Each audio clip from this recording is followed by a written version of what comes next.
The Lesson of Light. In the heart of Manhattan, where skyscrapers kissed the clouds and the streets pulsed with ambition, lived Victor Langston, a billionaire whose name was synonymous with success. His empire spanned tech, real estate, and finance, and his penthouse overlooked Central Park like a throne above a kingdom. Victor was a man of precision, his life a symphony of deals and deadlines, but his heart had grown cold, hardened by years of chasing wealth. His only softness was his 8-year-old daughter, Lily, a bright-eyed girl with a curious soul, who saw magic in the world her father had long forgotten. One crisp autumn afternoon, Victor and Lily were walking through the park. Lily, clutching her father's hand, was chattering about her new telescope, dreaming of stars. Victor, distracted by a buzzing phone, barely listened. As they passed a quiet corner near a weathered bench, Lily tugged at his sleeve, her eyes wide. "Daddy, look," she whispered, pointing to a young woman sitting cross-legged on a tattered blanket. She was no older than 20, her clothes threadbare, her face smudged with dirt, but her eyes sparkled with a quiet fire.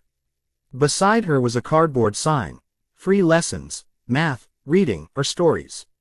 A small group of children, some in ragged coats, sat around her, listening intently as she explained fractions using pebbles and a stick-drawn circle in the dirt.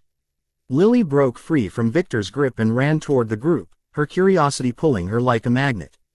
Victor frowned, his instincts screaming to pull her back, but something in the scene held him still.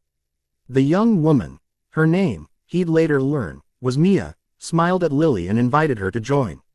Lily plopped down, her designer coat stark against the worn blankets, and listened as Mia turned numbers into a story of sharing apples with friends. Victor stood frozen, watching. Mia's voice was gentle but firm, weaving patience and kindness into every word. She didn't just teach, she lit up the children's faces, giving them something no money could buy: belief in themselves. Lily, usually shy, was giggling, arranging pebbles to solve a problem. Victor's phone buzzed again, but for the first time in years, he ignored it. He approached cautiously, his polished shoes crunching on the gravel. Mia looked up, her gaze steady, unafraid of the man in the tailored suit. "She's a quick learner," Mia said, nodding toward Lily. "She's kind, too." Victor cleared his throat, unsure how to respond. "What's this all about?" he asked, gesturing to the makeshift classroom. Mia shrugged, her smile tinged with defiance. "Kids deserve to learn, no matter where they sleep at night.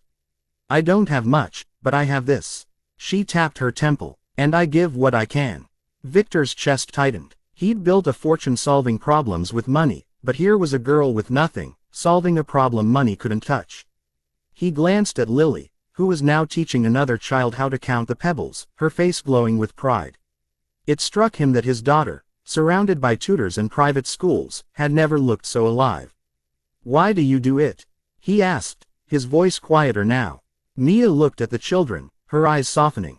"When I was their age, someone believed in me. A teacher. She gave me books, told me I could be more than my circumstances. She's gone now, but I promised myself I'd pass it on. These kids, they're not invisible.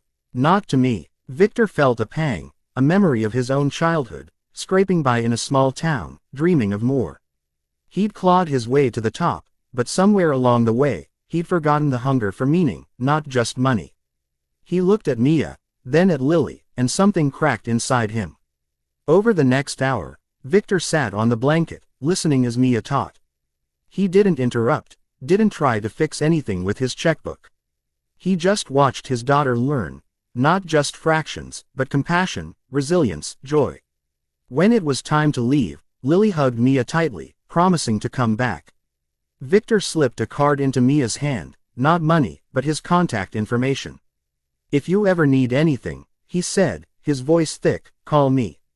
That night, as Lily slept, Victor sat in his study, the city lights sprawling below. He thought of Mia's cardboard sign, her steady hands arranging pebbles, her unwavering belief in those forgotten children. He realized that while he'd given Lily everything money could buy, he'd never given her what Mia had in an hour, a glimpse of a world bigger than herself. The next day, Victor set up a foundation, not with fanfare, but quietly, funding community learning programs for homeless children. He hired Mia as its director, not out of pity, but because he knew she was the best person for it. She accepted, on the condition that she could still teach in the park. "That's where the kids are," she said simply. Months later, Victor and Lily returned to the park. Mia was there, her blanket now joined by books and supplies from the foundation. Lily ran to join the circle, but Victor hung back, watching. His daughter's laughter mingled with the other children's, and for the first time in years, he felt rich, not in wealth, but in something deeper, something Mia had taught them both. And as the autumn leaves fell, Victor smiled, knowing that the poorest girl in the park had given his daughter, and him, a lesson that no amount of money could ever buy.